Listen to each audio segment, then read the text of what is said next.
चलिए, अभी हम पढ़ेंगे नीतू मैम का जो बुक है ना, उसका चैप्टर 2 पढ़ रहे हैं। हम चैप्टर वाइज़ पढ़ते आ रहे हैं।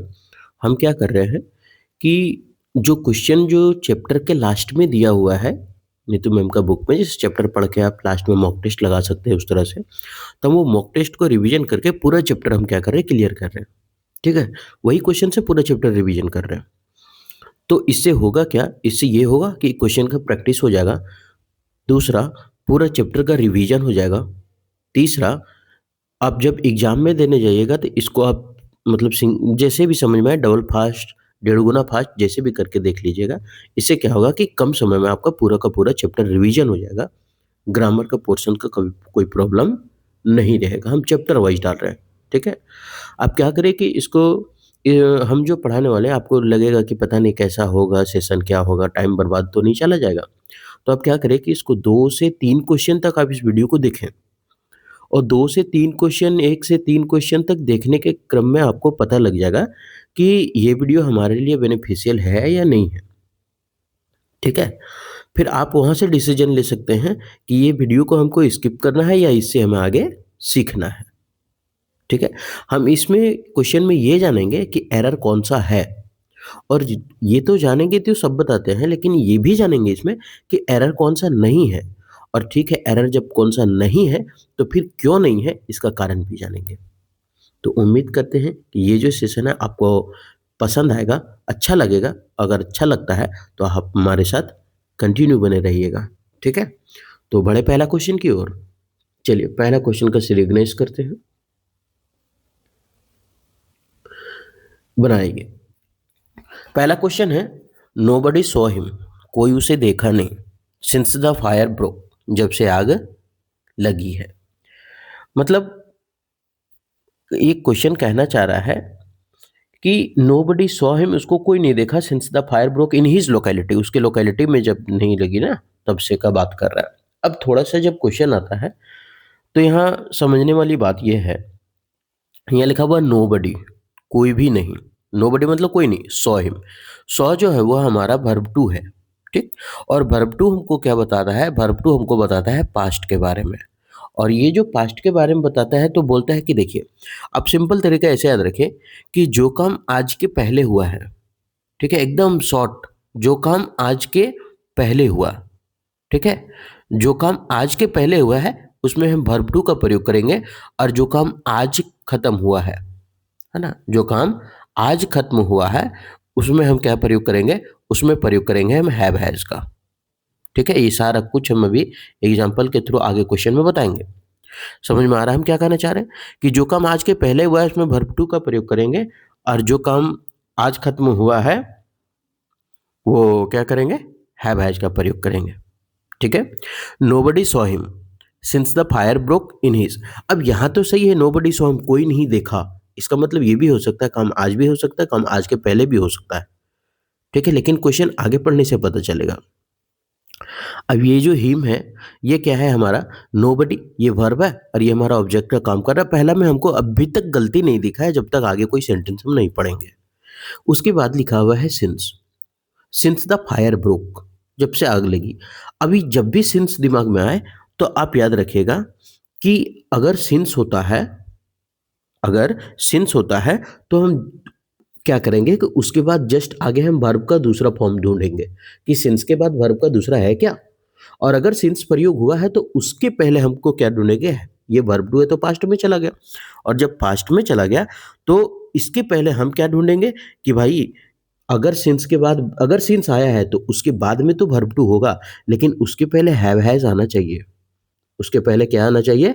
हैव हैज आना चाहिए। और आपको पता है कि एच वाला जितना भी सेंटेंस है, एच कहने का मतलब क्या होता है? जैसे हैव है, हैज है, और एक होता है हैड है, ठीक है? और एक गेट भी याद कर लीजिए कि ये भी जो होता है ना लिंकिंग वर्ब की मतलब तुलना में, तब भी ये वर्ब, तो ये सबके साथ वर्ब का तीसरा फॉर्म लगता है जब ये लिंकिंग वर्ब का काम करता है, मेन वर्ब का नहीं, ठीक है? एक्सिलरी वर्ब जिसको बोलते हैं, सहायता के रूप में आता है। तो अब जानते हैं हैव हैज है, तो इसके बाद तो हमको वर्ब थ्री लिखने की जरूरत नहीं है, क्योंकि हैव हैज आएगा तो उसमें वर्ब थ्री होगा ही होगा, ठीक है? तो सिंस के बाद क्या है? वर्ब का दूसरा फॉर्म। और तो सिंस के बाद क्या वर्ब का दूसरा फॉर्म है? The fire broke. हाँ, आग जब से लगी, तो ये वर्ब का दूसरा फॉर्म है। तब समझ में आ रहा है कि सर ये जो सिंस के बाद वर्ब का दूसरा फॉर्म है, तो इसके पहले हमको हैव हैज चाहिए, और जब हैव हैज चाहिए तो सिंस के पहले हैव हैज का प्रयोग नहीं हुआ है, वर्ब टू ही लिखा हुआ है, जो कि हमको लग रहा है कि गलत है, क्योंकि सिंस का रूल ऐसा कहता नहीं है। ठीक, समझ में आ रहा है ना? तो इसका मतलब समझ में आ गया कि पहला क्वेश्चन में गलत है, और पहला क्वेश्चन में क्या गलत है, तो हमको हैव या हैज़ का प्रयोग करना पड़ेगा। अब आपको ये देखना है कि हैव का प्रयोग करें या हैज़ का प्रयोग करें, क्योंकि नोबडी है। नोबडी मतलब कोई नहीं है। भाई जब कोई नहीं है तो सिंगुलर रहना चाहिए ना। कोई नहीं देखा, कोई नहीं, एक भी सिंगल पर्सन नहीं। हाँ, अगर बोल यहाँ लिखता ना कि 2-4 गो आदमी था तो हैव लगाते। हैव तो प्लूरल के लिए होता है ना, हैव प्लूरल के लिए होता है, और हैज़ किसके लिए होता है? सिंगुलर के लिए। ठीक है? तो यहाँ नोबडी मतलब कोई है ही नहीं तो सिंगुलर लगेगा ना, तो नोबडी, तो पहला क्वेश्चन में हमको गलती मिल रहा है, और नोबडी यहाँ पे क्या होगा? हैज़। क्या ये 100 सही है? नहीं, क्योंकि हैव हैज़ के बाद वर्ब का कैसा फॉर्मूला चाहिए? तीसरा फॉर्म चाहिए, और तीसरा फॉर्म 100 का क्या होता है? सीन। तो यहाँ पे क्या होगा? Nobody has seen. अब समझ में आया कि पहला गलती क्यों है? सिंस द फायर ब्रोक, जब से आग लगी। आगे थोड़ा-सा पढ़ ले, अब समझ में आ गया कि ये भी सही है सेकंड वाला। इन हिज लोकेलिटी, अब आगे वाला देखते हैं सही है कि नहीं।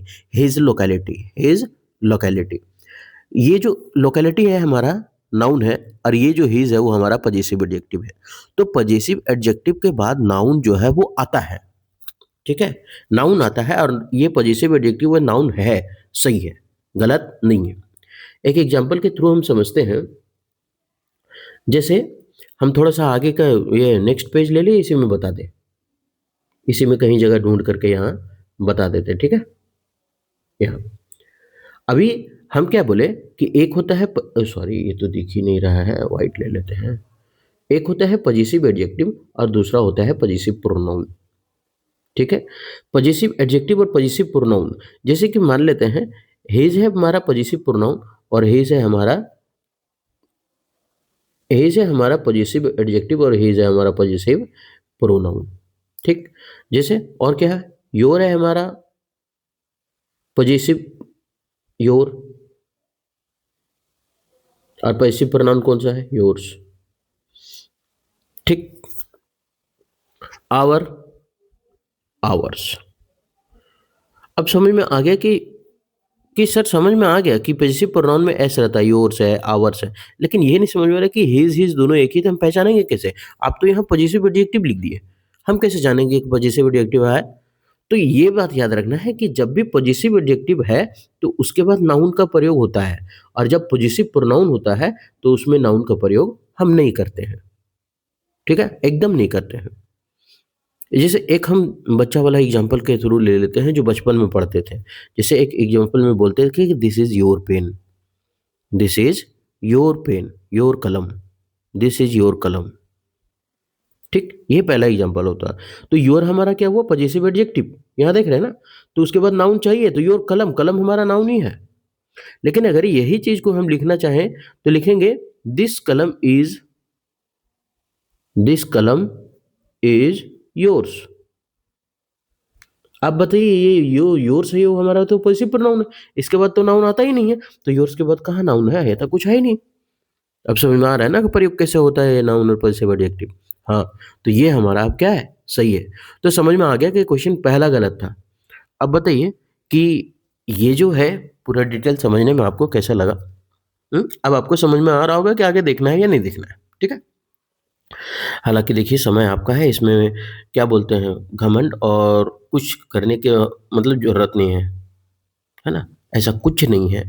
हम जान रहे हैं कि हम जितना भी इंग्लिश जानते हैं, बहुत कम जानते हैं, बहुत कम। ये जो नीतू मैम है और बड़ी-बड़ी जो सर हैं, बड़े-बड़े सर हैं, बड़ी-बड़ी मैम हैं, उन लोग का हम पैर के धूल के बराबर भी नहीं है। हकीकत मान लो यही है। हकीकत में यही है, और हम हैं भी यही। है ना? हम इस लायकात नहीं है, इस अब मेरा इतना औकात नहीं है कि हम लोग को टक्कर दे सकें। बस हम इतना, बस ये एक होता है कि हम जैसे सीखे बस आपको वो सिखा रहे हैं। ठीक है? तो पहला क्वेश्चन खत्म हो रहा है, हम बढ़ते हैं दूसरा क्वेश्चन की ओर। आप चाहे तो इसका डिटेल लिख सकते हैं। अब ये आपको लिखने का भी ज़रूरत नहीं पड़ेगा, हम सारा कुछ लिख कर के आए हैं, आपको हिंदी भी लेकर के आए हैं ताकि एक ज़रा तकलीफ ना हो। नोबडी हैड सीन हिम होगा यहाँ पे, क्यों? क्योंकि since plus verb to present perfect tense. उन इलाके में आग लगाने के बाद क्या हुआ? किसी ने नहीं देखा आग लगने के बाद।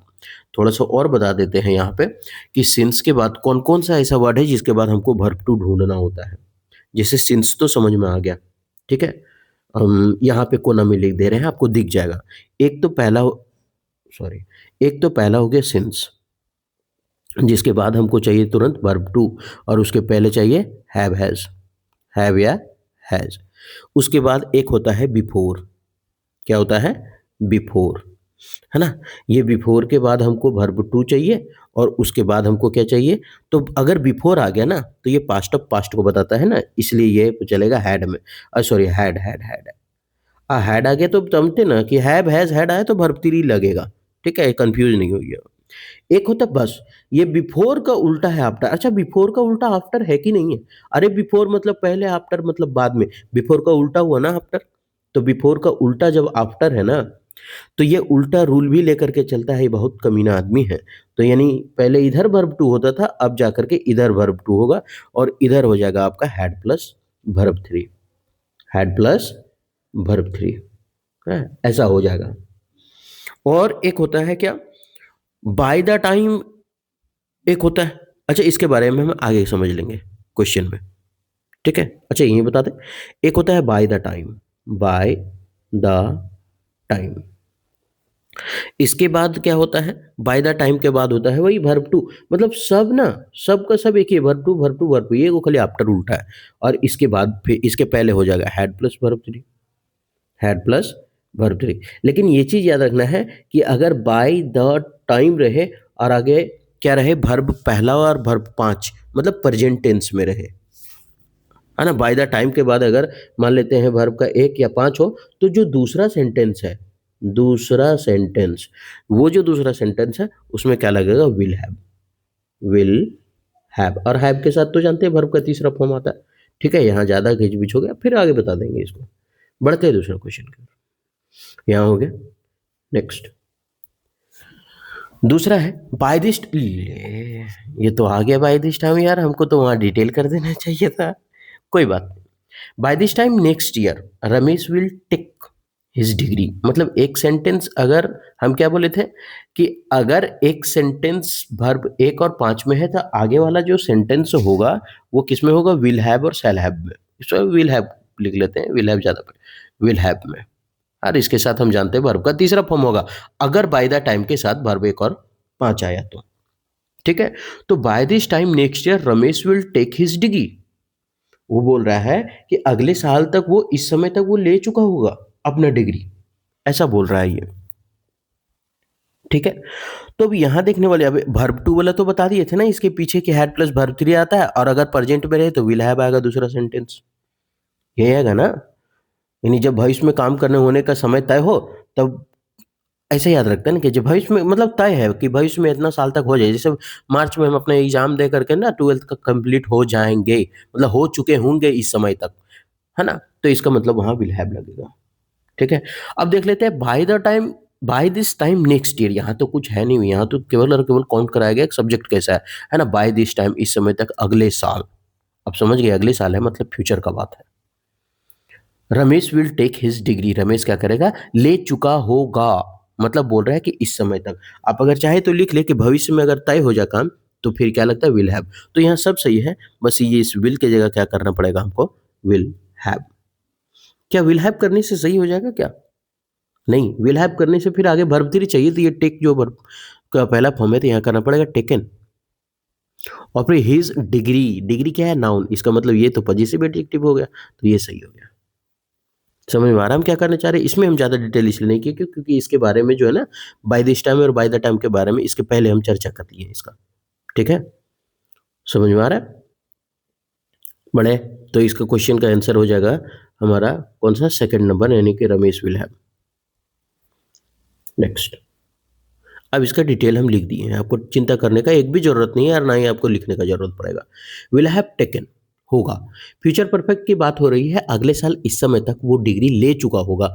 भविष्य में पूरा होने वाले काम के लिए will have plus verb three लगता है, मीनिंग अगले साल इसी समय तक, इसी समय तक रमेश अपनी डिग्री ले लेगा। ठीक है, ये क्या हो जा रहा है? क्या हो जा रहा है? हाँ, ठीक, बढ़ते हैं। The families are living in Gulmohar park. Family जो है वो लिविंग यानी कि रह रही है कहाँ पे?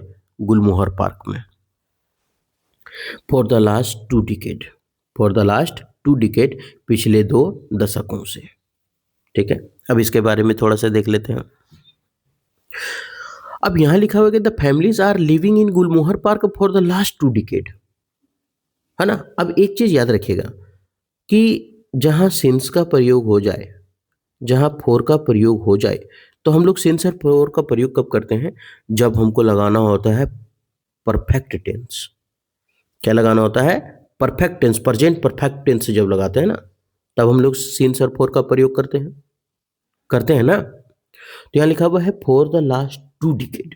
अब यहाँ पे अगर देखें, थोड़ा सा समझें, अगर हम पहला क्वेश्चन हम देखते हैं कि इसको डिटेल कैसे करेंगे। द फैमिलीज, सही है, बहुत सारे परिवार का बात किया, फैमिलीज का बात किया, मतलब जो हमारा सब्जेक्ट वो प्लूरल में है। आर, ये भी हमारा क्या है? प्लूरल में है। द फैमिलीज आर, प्लूरल हो गया। तो मतलब जब हमारा सब्जेक्ट सिंगुलर हो तो वर्ब भी सिंगुलर होना चाहिए, और जब सब्जेक्ट हमारा प्लूरल हो गया तो वर्ब भी प्लूरल है। आर लिविंग, रह रही है। ठीक है, कहाँ पे रह रही है? तो कोई जगह का नाम होगा जो बड़ा होगा, तो यहाँ लगा है इन गुलमोहर पार्क। कब से? तो फॉर द लास्ट 2 डिकेड, यानी पिछले 2 दशकों से रह रही है। इसका मतलब तो ये जो बात है वो क्या है कि बहुत पहले का है, यानी परफेक्ट टेंस का है कि 2 दशकों से रह रहा। फॉर और सिंस का प्रयोग करते हैं ना। तो यहाँ अब एक बात याद रखिए, हम बोले परफेक्ट टेंस का प्रयोग अगर जहां जहां परफेक्ट आ गया ना, वो परफेक्ट है तो है हैव और हैज। क्या होता है परफेक्ट? हैव और हैज ही होता है। ठीक। फॉर द लास्ट 2 डिकेड है, तो फिर यहाँ तो ये क्या आर लिविंग तो नहीं होना चाहिए? क्यों नहीं होना चाहिए यहाँ पे आर लिविंग? यहाँ फैमिलीज है तो फिर हैव बीन होना चाहिए ना, क्योंकि पिछले अभी हम बता रहे हैं पूरा डिटेल इसका। हैव बीन क्या होगा? हैव बीन होगा। ठीक। अगर एक होता है ना कि हम लोग जब बच्चा में पढ़ते थे तो रूल पढ़ते थे कि बाबू ये एगो सब्जेक्ट लिखो। ठीक सर। सब्जेक्ट के बाद या तो हैव या तो हैज, किसी में एक से आएगा। Yes sir. उसके बाद इसके साथ बीन आएगा। ठीक है सर। उसके बाद वर्ब का चौथा फॉर्म आएगा। हाँ सर। उसके बाद सिंस और फोर लगेगा। Yes sir. उसके बाद ऑब्जेक्ट आएगा। बचपन में हम लोग पढ़ते थे और इसको बोलते थे present perfect continuous tense. Present perfect continuous tense, है ना, पीपीसीटी बोलते थे इसको। क्यों? जब भी देखते थे सिंस और फोर तो समझ जाते थे आगे हैव हैज बीन लगेगा भाई। तो यहाँ फोर दिख गया तो हम यहाँ क्या करेंगे? हैव या हैज बीन लगाएंगे और उसके बाद वर्ब का चौथा फॉर्म होता है। अभी आप लोग को सवाल रहेगा साला अभी का हल्को की हैव के बाद वर्ब का तीसरा फॉर्म आता है, यहाँ चौथा दे दिया। नहीं, हैव के बाद बी बिन क्या है? ये तीसरा फॉर्म है ना। बी का जो होता है वर्ब, ये वर्ब वन है, वर्ब का थर्ड फॉर्म होता है बीन। ठीक है, इसलिए वो बीन लिखा हुआ है। तो वर्ब का तीसरा फॉर्म दो बार कैसे लिख सकते हैं? तो have been living in Gulmohar park for the last 2 decade. ठीक है, अब यहाँ तो समझ में आ गया कि ये गलती था। For the last 2 decade. अब यहाँ लिखा हुआ फोर, सर यहाँ सिंस क्यों नहीं हुआ? सिंस भी तो होना चाहिए। अब समझ लेते हैं इसको। जब निश्चित समय का बात हो ना, जब समय हमारा निश्चित हो, जब समय क्या हो? निश्चित हो, तो हम उसमें क्या करते हैं? निश्चित समय में हम सिंस का प्रयोग करते हैं। क्या प्रयोग करते हैं? सिंस का प्रयोग करते हैं। जैसे हम बोलेंगे 4 बजे, तो ये निश्चित समय हो गया भाई, 4 बजे का बात कर रहा है। हम बोलेंगे मंडे, तब बोलेंगे रे देखो सोमवार का ही बात किया है, मतलब निश्चित समय है। हम बोलेंगे लास्ट डे वीक या लास्ट डे या फिर लास्ट वीक या लास्ट ईयर, तो इसका मतलब पीछे का बात कर रहे हैं, इसका मतलब समय निश्चित है। अगर समय अनिश्चित हो, जैसे 4 घंटा, कौन सा 4 घंटा? सोमवार की मंगर का नहीं, इतवार का निश्चित है, कौन सा 4 घंटा नहीं, तब वहाँ लगेगा फोर। फोर कहाँ लगता है? अनिश्चित वाले में। ठीक है। अगर ऐसे नहीं याद होता है ना, तो हम एक काम करते हैं, सबसे मस्त एक ट्रिक बता देते हैं याद करने का। एक होता है सिंस, हम ट्रिक लिख रहे हैं, जगह नहीं है इसलिए। एक होता है फोर।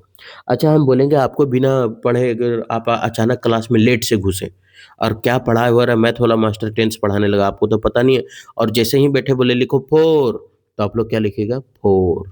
तो आपको पता चलेगा मैथ वाला मास्टर लिखा रहा है तो फोर, तो इस तरह से हम 4 लिख देंगे। तो फोर हमारा क्या है? नंबर है। तो याद रखना है कि नंबर वाले में लगता है फोर। नंबर वाले में क्या लगता है? फोर। नंबर वाले में, और बिना नंबर वाले में क्या लगता है, सिंस। बिना नंबर वाले में सिंस। बस एक चीज एक्सेप्शन में, तीन चीज याद रखना है, ईस्वी, तारीख और बजे। ईस्वी तारीख बजे अगर सेंटेंस में रहा तो सिंस आएगा, भले इसके साथ नंबर हो। तो नंबर वाले में फोर, बिना नंबर वालों में सिंस, ईस्वी तारीख बजे छोड़ के। नंबर वाले में फोर, बिना नंबर वालों में सिंस, ईस्वी तारीख बजे छोड़ के। नंबर वाले में फोर, बिना नंबर वाले में सिंस, ईस्वी तारीख बजे छोड़ के। ठीक है, अब बताइए यहाँ जो लिखे हैं, जैसे हम एक एग्जांपल के थ्रू लिखते हैं 1990, यह क्या है, हमारा नंबर है, लेकिन क्या ईस्वी है क्या, हाँ ईस्वी है, मतलब सेंस होगा। नंबर रहते हुए सेंस होगा क्योंकि ईस्वी है। हम लगे 4 घंटा से, ये कुछ है क्या, बजे है 4 बजे, नहीं है। 4 तारीख है, नहीं है, क्या है, 4 घंटा, तो घंटा लगेगा सेंस, इसमें फोर लगेगा क्योंकि नंबर वाले में क्या लगता है, फोर लगता है। ठीक है, समझ में आ रहा है। तो इसमें गलती क्या हो गया हमारा, हैव बीन लिविंग होना चाहिए, नहीं क्वेश्चन नंबर बी से, मतलब आंसर बी सही है। नेक्स्ट, ये आपका डिटेल लिखा हुआ है। ठीक है, आर के जगह क्या होगा, हैव बीन होगा। सिंस फोर वाले वाक्य में क्या लगता है, have has plus been plus verb for लगता है। सिंस निश्चित समय के लिए आता है, जैसे डे, मंथ, ईयर, क्लॉक, बजे आ गया ना इसमें। और फोर अनिश्चित समय के लिए आता है, जैसे कि क्या हो गया, जैसे हो गया आपका 4 दिनों से, जैसे क्या हो गया, 4 दिनों से, 5 महीना से, 2 घंटे से, है ना। ये आगे बढ़े, तो ये परिवार पिछले 2 दशकों से गुलमोहर पार्क में रह रही है। आपको एक भी सिंगल चिंता करने का कोई जरूरत नहीं होगा क्योंकि सारा का सारा आपको हम यहाँ पे दे रहे हैं। Next, my uncle has left for Bombay last Saturday. Last Saturday. अभी एक बात, हम जब पहला क्वेश्चन पढ़ा रहे थे ना, तब एकदम तुरंत एकदम फट से कह दिए थे हम। क्या कह दिए थे, कह दिए थे कि अगर वर्ब का दूसरा फॉर्म हो तो काम जो है वो आज के पहले हुआ है, आज के पहले हुआ है। और जो काम आज हुआ है उसमें लग जाता है हैव और हैज। क्या लगता है, हैव और हैज। अब समझ में आ गया, समझ में आ गया। क्वेश्चन पढ़ते हैं। माई मंकल कौन सी होता है, my uncle has left, my uncle, ठीक है, कोई दिक्कत नहीं है, ये तो खाली सब्जेक्ट है, इसमें क्या गिने। और माई अंकल एक है, सिंगुलर का बात किया है, एक ही अंकल है, तो सिंगुलर है तो इसका मतलब वर्ब भी सिंगुलर होना चाहिए, तो वर्ब भी हमारा क्या है, सिंगुलर है। ठीक है, कोई दिक्कत नहीं। हैज के साथ वर्ब का तीसरा फॉर्म चाहिए, तो हैव हैज के साथ वर्ब का तीसरा फॉर्म है, अभी तक ये सही है। फॉर बम्बई किसके लिए निकला, मुंबई के लिए, तो ये फॉर के लिए है, तो ये भी सही है। लास्ट सैटरडे, अब यहाँ खेल करता है कि लास्ट सैटरडे है मतलब पिछले सैटरडे को। और जब लास्ट सैटरडे है नहीं पिछले सैटरडे, लास्ट सैटरडे मतलब पिछले सैटरडे, और जब बात पिछले सैटरडे हो को हो तो इसका मतलब काम आज के पहले हुआ है। पिछले सैटरडे का है तो आज तो नहीं ना हुआ भाई, आज तो सैटरडे है नहीं। बोल रहा है लास्ट सैटरडे नहीं पिछले सैटरडे, और जब पिछले सैटरडे का बात है तो काम आज के पहले हुआ, और जब काम आज के पहले हुआ है तो उसमें तो वर्ब टू लगना चाहिए, हैव हैज वाला में आज लगता है। अगर काम आज मुंबई छोड़ दिया रहता पहले 2 बजे 8 बजे, तब हम कहते हैं, लेकिन यहाँ तो ऐसा है नहीं। तो यहाँ है क्या, तो यहाँ ये है कि आज के पहले काम हुआ है, तो फिर हैज लेफ्ट तो होगा नहीं। तो इसका मतलब क्या करना पड़ेगा, लेफ्ट, लेफ्ट, लेफ्ट का भी verb two, left verb three भी होता है, दोनों सेम होता है। ठीक है, तो इसका मतलब खाली हैज़ को ही हम हटा दें तो ये वर्ब दूसरा का भी काम करेगा, क्योंकि लेफ्ट जो होता है वो हमारा वर्ब टू भी है और ये हमारा वर्ब थ्री भी है। समझ में आ रहा है हम क्या कहना चाह रहे हैं, समझ में आ गया। तो इसका आंसर हो जाएगा हमारा बी नंबर। नेक्स्ट आगे बढ़े। हैज़ लेफ्ट के जगह सिर्फ लेफ्ट होगा, पास्ट की बात हो रही है इसलिए वर्ब टू का प्रयोग होगा, है ना। मेरे चचा पिछले शनिवार को बम्बे चले गए। नेक्स्ट, मेरे चचा पिछले शनिवार को बम्बे चल गए। आगे बढ़े, आगे,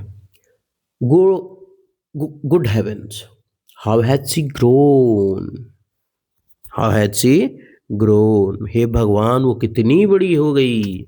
गुड हेवेंस, हाय भगवान, हे भगवान, हाउ हैज सी ग्रोन वो कितनी बड़ी हो गई।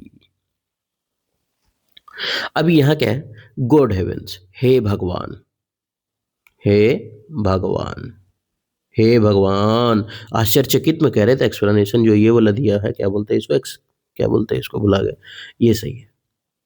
How has she grown, how कितना, हैज सी, अरे ये तो, अभी एक सेंटेंस समझते हैं। जब हम सब ऐसे ही नॉर्मली अगर हम लिखते हैं सेंटेंस, तो पहले लिखते हैं सब्जेक्ट और फिर लिखते हैं वर्ब, उसके बाद लिखते हैं ऑब्जेक्ट। तो ये हमारा जो सेंटेंस है वो सिंपल होता है, कोई दिक्कत नहीं। लेकिन जब हमको क्या लगता है क्वेश्चन मार्क वाले सेंटेंस, नहीं क्वेश्चन WH वर्ड लिखते हैं, तो वो क्या होता है कि वर्ब पहले आ जाता है, बाद में सब्जेक्ट आया करता है।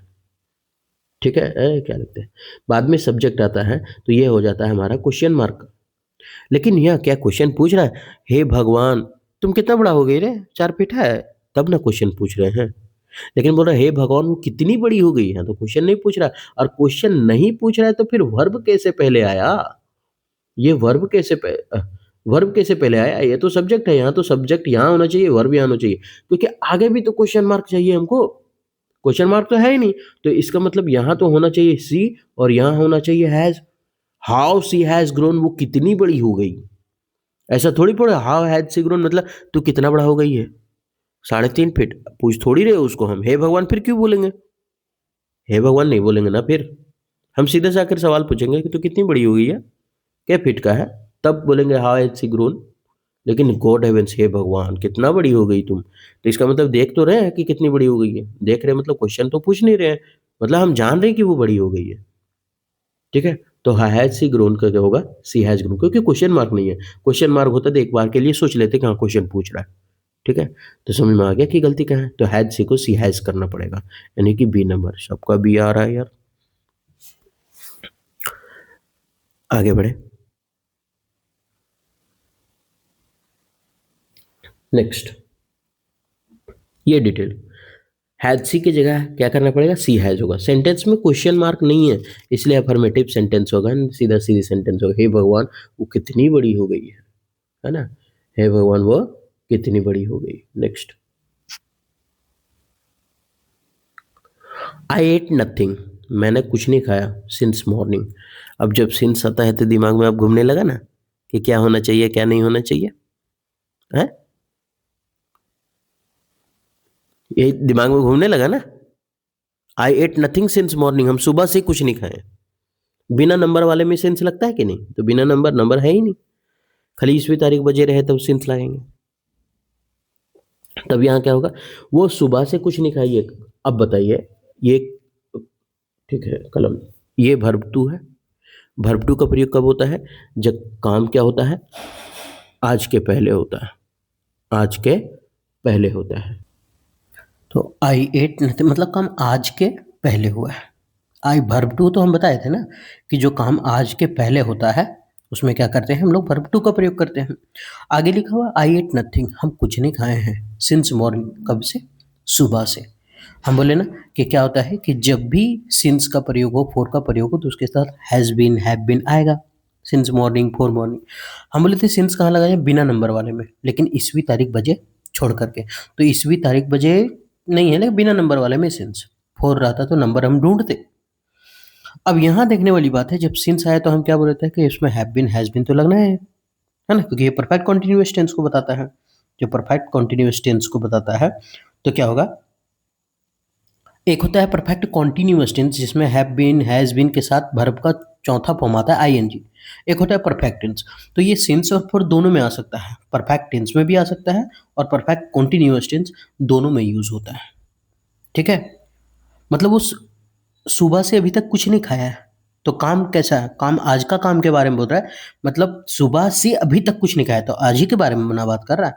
और जब आज के बारे में बात कर रहा है तो हम बोले थे जब आज के बारे में बात हो तो क्या होना चाहिए, हैवेज होना चाहिए। तो यहाँ क्या हो जाएगा, तो यहाँ पे हो जाएगा एट के बदले आई के साथ क्या लगेगा, हैव, आई हैव ईटेन। अब आप लोग का सवाल रहेगा कि सर आप तो बोले थे आई हैव बीन ईटिंग होना चाहिए था।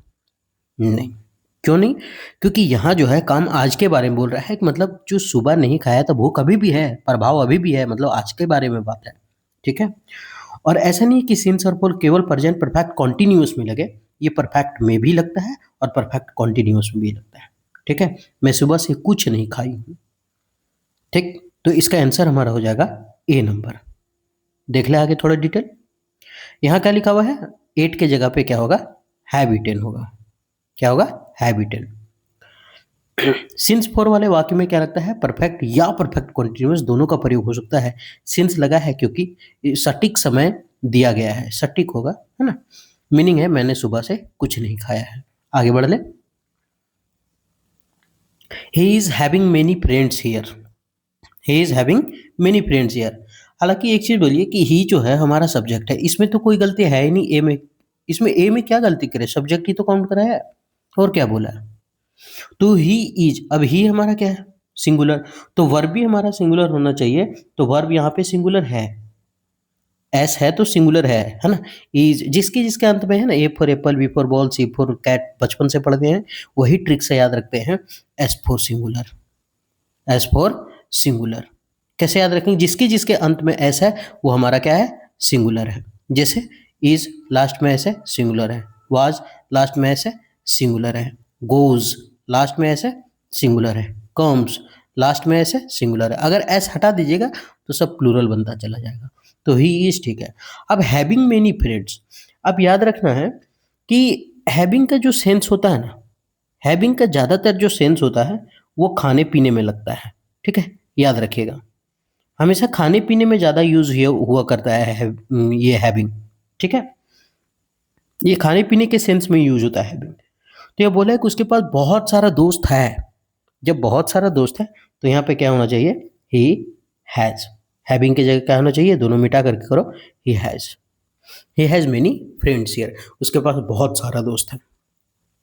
आप लोग सोचिएगा कि अरे साला अभी हल्कुल जानो पहले क्या बोल रहे थे सर, बोल रहे थे ना कि जहाँ भी एच आता है ना उसके साथ वर्ब का तीसरा फॉर्म लगता है। हम बोले थे, लेकिन ये भी बोले थे कि है एच यानी हैव, हैज़, और एक और नाम लिए थे गेट। अगर वो लिंकिंग वर्ब का काम करे, हेल्पिंग वर्ब का काम कर रहा हो तब, मेन वर्ब का नहीं। लेकिन यहाँ जो हैज़ है वो मेन वर्ब का काम कर रहा है। ही हैज़ मेनी फ्रेंड्स, यहाँ जो हैज़ है इसका मतलब होता है पास, यानी उसके पास बहुत सारा दोस्त है, ऐसा हम बताए थे, ठीक है। अब यहाँ तो समझ में आ गया कि सेकंड नंबर गलती, थर्ड नंबर सही क्यों है, फिर कारण तो होना चाहिए। तो एक वर्ड है ना मेनी, इसका बहुत सारा इतिहास है, खंगालते हैं इसको। मेनी के बाद अगर नाउन आएगा ना तो समझ जाना है कि नाउन जो आएगा वो हमारा प्लूरल फॉर्म में आएगा।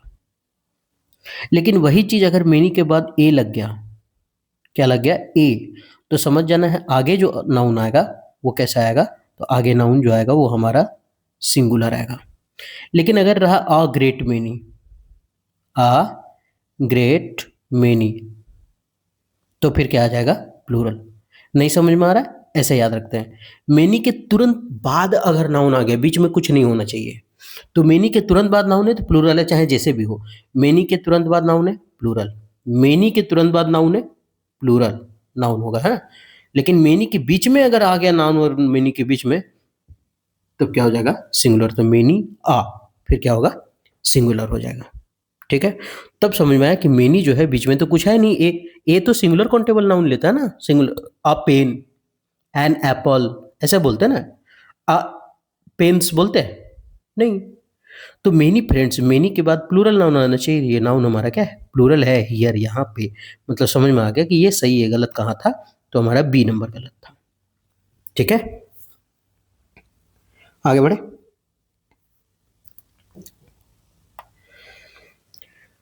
इज हैविंग की जगह हैज होगा। हैविंग खाने के सेंस में यूज होता है, ठीक है। I am having dinner now, यहाँ लिख दिए एग्जाम्पल में, I am having dinner now, हम अभी क्या कर रहे हैं, डिनर कर रहे हैं, खाना खा रहे हैं, ठीक। और वो क्वेश्चन जो अभी पढ़ा रहे थे उसका हिंदी है, मैं उससे बहुत से दोस्त है, यहाँ उसके क्या है, बहुत सारे दोस्त हैं।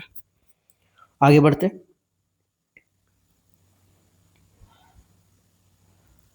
व्हेन आई वेंट देयर, जब मैंने वहाँ गया, तो सबसे पहले सेंटेंस पढ़ते के साथ देखना है आपको सब्जेक्ट और ऑब्जेक्ट, मतलब सब्जेक्ट और वर्ब। तो ठीक है, कोई दिक्कत नहीं है। सेंटेंस पास्ट में चला गया तो सब्जेक्ट वर्ब हमको सिंगुलर हो प्लूरल हो मतलब नहीं रहता है, ठीक है, अगर पास्ट में गया। तो व्हेन आई वेंट देयर, जब मैं वहाँ गया, वेंट क्या है, वर्ब का दूसरा, वर्ब का दूसरा, मतलब काम आज के पहले का बात हो रहा है। तो समझ गए कि सेंटेंस पास्ट से स्टार्ट हो रहा है भाई, आगे जो भी आएगा पास्ट में आएगा, कहीं प्रेजेंट मत कर देना। तो व्हेन आई वेंट देयर, जब मैंने वहाँ गया। तो चार्ली इज प्लेइंग, चार्ली खेल रहा है। अरे जब मैंने वहां गया तो चार्ली खेल रहा है, कैसे, जब मैं वहां गया तो चार्ली खेल रहा था। तो ये सेंटेंस तो पास्ट का है, फिर ये जो सेंटेंस है यहाँ पर प्रेजेंट का, ये तो गलत हो गया। क्योंकि जब सेंटेंस ही पास्ट में स्टार्ट हो रहा है तो ये भी तो पास्ट में होना चाहिए। तो फिर इज की जगह हमको तो वाज करना चाहिए। ये जब चार्ली वहां गया ना, तो वो जो है वहां, sorry, when I went there, जब मैं वहां गया चार्ली वहां खेल रहा था। खेल रहा है नहीं, खेल रहा था, क्योंकि आज के पहले हम गए, आज के पहले का बात कर रहे हैं। ठीक है। अ गेम्स कर रहा था ना, एस लगा रहता तो ये गलत हो जाता, क्योंकि अ सिंगुलर काउंटेबल नाउन को लेता है ना। ठीक। और चेस क्या खेल रहा था? चेस खेल रहा था। तो समझ में आ गया कि गलती कहाँ है, बी नंबर में। नेक्स्ट आगे बढ़ जाते हैं। इज के जगह पे वाज होगा। इज के जगह पे वाज होगा। सेंटेंस पास्ट में है, वेंट वर्ब टू है, फॉर्म है, जिससे पता चलता है कि वाक्य क्या है, पास्ट में है। जब मैं वहां गया तो चार्ल्स शतरंज का खेल खेल रहा था। ठीक है। नेक्स्ट आगे बढ़े। The vaccine when hit the market is dogged by controversy. मतलब जब वैक्सीन मार्केट में आया तो ये पूरा कंट्रोवर्सी से क्या हुआ, घिर गया, है ना। The vaccine when hit the market. अब द वैक्सीन, ठीक है, द के बाद जो होता है ना, द के बाद जो होता है, अगर एक वर्ड होता है तो हम उसको क्या बोलते हैं, नाउन। तो द के बाद एक ही वर्ड है, तो ये होगा हमारा नाउन। ठीक। सर अच्छा, द का गोतिया भी जो होता है ना, गोतीबिन कौन है, ए गोतिया है, इसका गोतिया भाई है, एन गोतिया भाई है, द, ए एन द के बाद अगर कोई एक वर्ड है ना तो वो नाउन होता है। हाँ सर, एक ही वर्ड होता है? नहीं, एक वर्ड नहीं होता है, कभी कभी दो वर्ड हो जाता है। तो पहला वाला एडजेक्टिव होता है, दूसरा वाला नाउन होता है। सर दो ही वर्ड होता है, तीन वर्ड नहीं होता है? अरे तीन वर्ड भी होता है। तीन वर्ड होता है तो पहला वाला हम करते हैं एडवर्ब, दूसरा वाला हम करते हैं एडजेक्टिव, और तीसरा वाला हम करते हैं नाउन। ठीक है। सर तीन ही वर्ड होता है, चार वर्ड नहीं होता है? चार वर्ड जब होता है ना तो चौथा को हम भीतरे भेज देते हैं, उसका काउंट नहीं करते हैं। ठीक। तो यहां तो सही हो गया पहला। The vaccine when hit the market, जब वैक्सीन मार्केट में आया, आता है नहीं, जब वैक्सीन मार्केट में आया, तो आया यानी हिट जो है वो वर्ब का दूसरा फॉर्म है, हिट हिट, यही होता है ना, हिट हिट हिट। तो जब मार्केट में वो आया, मतलब कैसे पता चल रहा है कि ये पास्ट का सेंटेंस है? ये पास्ट का सेंटेंस इसलिए पता चल रहा है कि यहाँ पे बोला है कि the vaccine when hit the market. जब वेन आ गया ना तो समझ जाना है कि इसका मतलब है कि वेन ज़्यादातर पास्ट को बताया करता है, कि जब हम वहाँ गए थे, और नहीं तो फिर फ्यूचर का बताएगा, जब हम वहाँ जाएंगे, जब हम काम कर रहे हैं, जब हम खा रहे हैं। ठीक है। तो ये तो, लेकिन सेंटेंस से पता चलेगा कि वो पास्ट का है या प्रेजेंट का है, व्हेन किस लिए यूज हो रहा है। ठीक है। व्हेन फ्यूचर के लिए होता है, जब हम जाएंगे। जब हम खा रहे थे बीच में टोको नहीं, प्रेजेंट में हो गया। जब वो कहाँ गया था तो तुमको क्या जरूरत था जाने का, वो पास्ट का हो गया, है ना। तो यहाँ है कि the vaccine when hit the market, जब भी वो मार्केट, जब जैसे ही आया वैसे क्या घर गया, विवाद मामलों से घिर गया। तो इसका मतलब सेंटेंस पास्ट का बता रहा है, पास्ट का बता रहा है। तो आगे देखेंगे अगर, तो द हमारा फिर से डिटर्मिनर है, तो ये एक वर्ड हो गया था, नाउन है मार्केट, तो इज है। अब इज डॉग्ड, अब इज डॉग्ड कैसे होगा भाई, क्योंकि सेंटेंस तो पास्ट में है, तो इसको क्या करना पड़ेगा हमको, वाज, है ना। तो ये घिर गया था जब वैक्सीन आया था ना, कोरोना, और मान लेते कोरोना वाला आया था, तो ये विवादों से घिर गया था। आगे बढ़ ले, तो आंसर कौन सा हो जाएगा, ये बी सी, ये वाला है ना। इज की जगह क्या होगा, वाज। डिटेल देख लेते हैं। इज के जगह वाज होगा, है ना। हिट हिट, ए साला हम ही को हिट कर दिया। हिट हिट हिट, हिट से पता चलता है कि वाक्य पास्ट में है, वरना वैक्सीन सिंगुलर सब्जेक्ट के साथ हिट्स सिंगुलर वर्ब लगता। अच्छा हाँ, ये तो हम तो दिमाग लगाए ही नहीं, ये तो यहाँ बढ़िया है कि हम लिख दिए, भूल भी जाते हैं यार, हम भगवान थोड़ी हैं। इंग्लिश का ज्ञाता थोड़ी है, तनी मनी जानते हो, बता रहे। द वैक्सीन वेन हिट, अब वैक्सीन क्या था, यहाँ नाउन था, और नाउन कैसा था, सिंगुलर। तो हम क्या बोले थे कि सिंगुलर नाउन के साथ वर्ब भी सिंगुलर होना चाहिए, और वर्ब सिंगुलर कब होना चाहिए, तो हम बोले थे ना, वर्ब सिंगुलर तब होता है जब उसके अंत में एस होता है, इज सिंगुलर है, वाज सिंगुलर है, कम्स। तो यहाँ हिट्स अगर होता ना तब समझते ये प्रेजेंट का है, लेकिन हिट लिख दिया तो समझ गए कि ये सिंगुलर है, और सिंगुलर होता तो एस होता, यानी ये तो पास्ट का है, वर्ब का दूसरा फॉर्म है। तुम समझ गए कि ये पास्ट का है, और जब पास्ट का है तो आगे भी पास्ट होगा, तो वाज हो जाएगा यहाँ। ठीक है। तो इस डिफिनेशन बनाने से, पीडीएफ बनाने से थोड़ा बच गए, मतलब क्या होता है अभी भूल जाते नहीं तो हिट्स होता। तो ये जब ये वैक्सीन बाजार में आई तो विवादों में क्या हो गई, घिर गई, विवादों में घिर गई। नेक्स्ट, नेक्स्ट एंड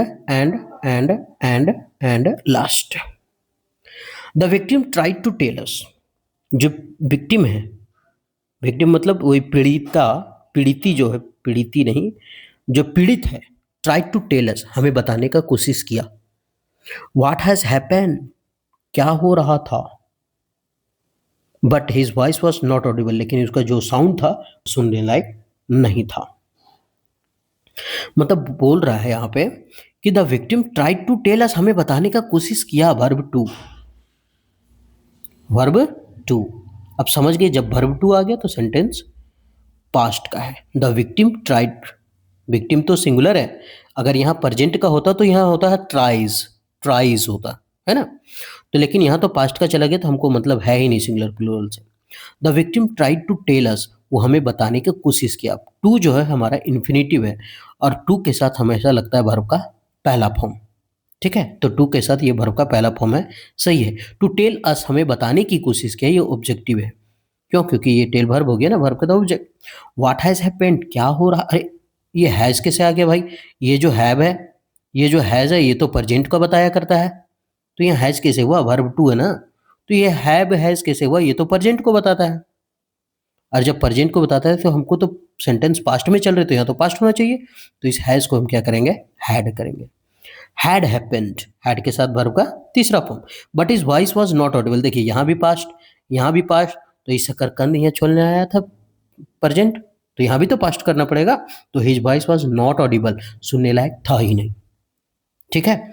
अब यहाँ लिखे हिज वॉइस, अब बताइए हिज क्या है, हम तो बताए थे पहला क्वेश्चन में कि हिज जो है वो हमारा पॉजिटिव एडजेक्टिव है, क्यों पॉजिटिव एडजेक्टिव, क्योंकि आगे जो वॉइस है ये हमारा नाउन है ना, पॉजिटिव प्रोनाउन अगर होता ना तो ये नाउन गलत हो जाता फिर। वॉज नॉट ऑडिबल, ऑडिबल का मतलब होता है सुनने लायक, नॉट नहीं था, सुनने लायक नहीं था, तो इसका आंसर हो गया हमारा, कहाँ गई डार्लिंग, बी नंबर बी, है ना, तो इस हैज की जगह क्या होगा, हैड होगा, ठीक है। इसका सॉल्यूशन देख लेते हैं,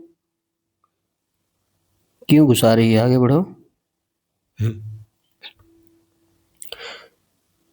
हैज की जगह हैड होगा, क्यों, सेंटेंस पास्ट में है इसलिए हैज का पास्ट हैड होता है।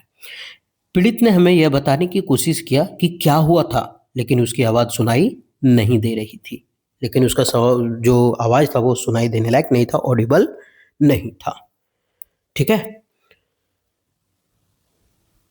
यस, खत्म कर दिए, बोलो जय श्री राम, जय महाकाल। तो अब इतना देखने के बाद पता चला होगा कि हाँ ये कारगर है, अच्छा है, और इससे पूरा रिवीजन हो रहा है या नहीं हो रहा है। हम बोले थे कि हम क्या करेंगे कि टेंस का चैप्टर का लास्ट वाला क्वेश्चन उठाएंगे नीतू मैडम का बुक का, और उस लास्ट वाले चैप्टर जो एरर है उससे हम पूरा बुक पढ़ने का कोशिश करेंगे, उसका पूरा चैप्टर पढ़ने का कोशिश करेंगे टेंस का।